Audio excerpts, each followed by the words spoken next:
আজি আপোনালোকক মাতি আনিছিলোঁ এটা সেনসিটিভ বিষয়ৰ ওপৰত।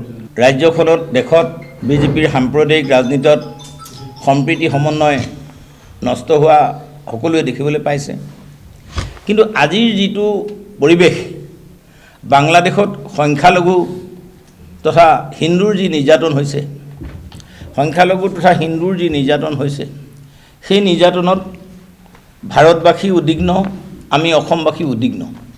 কিন্তু এনে ক্ষেত্ৰত আমি দেখিবলৈ পাইছোঁ অসমৰ বিজেপিয়ে হওক বা ভাৰতৰ বিজেপিয়ে হওক যেনেধৰণে এই ঘটনাৰ প্ৰতিবাদ কৰিব লাগিছিল তেনেধৰণে আমি প্ৰতিবাদ কৰা দেখা নাই, বা ভাৰত চৰকাৰকো যি আগ্ৰাসী মনোভাৱ ল'ব লাগে তেনে মনোভাৱ আমি লোৱা দেখা নাই। গতিকে আমি আপোনালোকৰ ওচৰত যোগেদি এই কথা ভাৰত চৰকাৰক জনাবলৈ বিচাৰিছোঁ যে এই যিটো হিন্দু বা সংখ্যালঘুৰ ওপৰত বাংলাদেশত নিৰ্যাতন হৈছে, অচিৰে ইয়াৰ ব্যৱস্থা হ'ব লাগে। সংবাদ মাধ্যমত যিবোৰ বাতৰি প্ৰকাশ পাইছে সেই কথাবোৰতো অসমৰ জনসাধাৰণ উদ্বিগ্ন হৈছে। উত্তৰ পূৰ্বাঞ্চললৈ তেওঁলোকৰ বাংলাদেশৰ পৰা দল 30,000 40,000 মানুহৰ যাত্ৰা আৰম্ভ কৰিছে বুলি কৈছে। আমি সেইকাৰণে ভাৰত চৰকাৰক আগ্ৰাসী মনোভাৱ ল'বলৈ কৈছোঁ আৰু অসমৰ বিজেপি চৰকাৰে এই ঘটনাত নিমাত হৈ থকা কথাত আমি প্ৰতিবাদ জনাইছোঁ।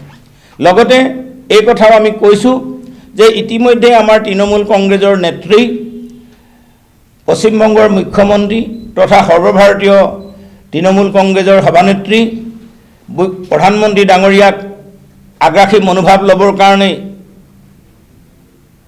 আহ্বান জনাইছে আৰু তৃণমূলৰ কৰ্মীসকলকো বা দেশৰ জনতাক যাতে কোনো সময়তেই উৎকণ্ঠিত নহৈ বা উৰা বাতৰি বা ভিডিঅ'ত বিশ্বাস নকৰিবলৈ কৈছে। সেইকাৰণে আমি আপোনালোকক আহ্বান জনাইছোঁ।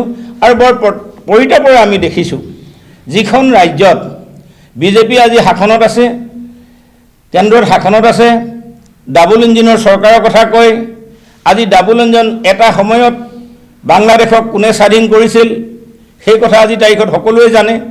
কিন্তু আজি তাৰিখত সেই বাংলাদেশক ভাৰতবৰ্ষই স্বাধীন কৰা দেশখনেই আৰু ভাৰতবৰ্ষৰ হিন্দু বা সংখ্যালঘুৰ ওপৰত নিৰ্যাতন আৰম্ভ কৰিছে। আমি এই নিৰ্যাতনক গৰিহণা দিছোঁ।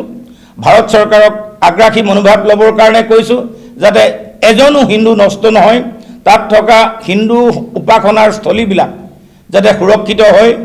আৰু যি এটা আৱেগ প্ৰৱণতাৰ সৃষ্টি হৈছে, কোনোবাই কৈছে কলিকতা দখল কৰি ল'ব, কোনোবাই কৈছে অসম দখল কৰি ল'ব, সময় নালাগিব, এনেধৰণৰ যাতে বিবৃতি আহিব নোৱাৰে। ভাৰত চৰকাৰে বাংলাদেশ চৰকাৰক পতিয়ন নিয়াৰ ব্যৱস্থা কৰিবৰ কাৰণে আমি আহ্বান জনাইছোঁ যাতে বাংলাদেশৰ আগ্ৰাসী মনোভাৱ ভাৰতবৰ্ষৰ জনতা আতংকিত হ'ব নালাগে বা ভাৰতবৰ্ষৰ হিন্দুসকলো উদ্বিগ্ন হৈ থাকিব নালাগে। অসমৰ অসমীয়া তথা অসমৰ যিমান জনগণ আছে, কাৰণ বাংলাদেশৰ লগত আমাৰ সীমা একেবাৰে ওচৰতে আছে, আমাৰ চাৰিওফালে বাংলাদেশৰ সীমা আছে। গতিকে মই তৃণমূল কংগ্ৰেছৰ সভাপতি হিচাপে, প্ৰদেশ তৃণমূলৰ ৰাজ্যিক সভাপতি হিচাপে আপোনাসকলক আহ্বান জনাইছোঁ, আপোনালোকৰ যোগেদি ভাৰত চৰকাৰক আহ্বান জনাইছোঁ, ভাৰত চৰকাৰে আগ্ৰাসী মনোভাৱ ল'ব লাগে আৰু সংখ্যালঘুক সম্পূৰ্ণৰূপে সুৰক্ষিত কৰিব লাগে আৰু সংখ্যালঘুৰ উপাসনাস্থলী যাতে কোনো ৰকমে ধ্বংস নহয় তাৰ ব্যৱস্থা কৰিব লাগে। আজি তাৰিখত ইস্কনৰ মুৰব্বীকো গ্ৰেপ্তাৰ কৰি ৰাখিছে। মই ক'ব খোজোঁ যে ভাৰত চৰকাৰেও এই ক্ষেত্ৰত তেখেতক মোকলাই ৰাখিবৰ বাবে হেঁচা প্ৰয়োগ কৰি সফল হ'ব নোৱাৰাৰ কথাত আমি অসন্তোষ প্ৰকাশ কৰিছোঁ।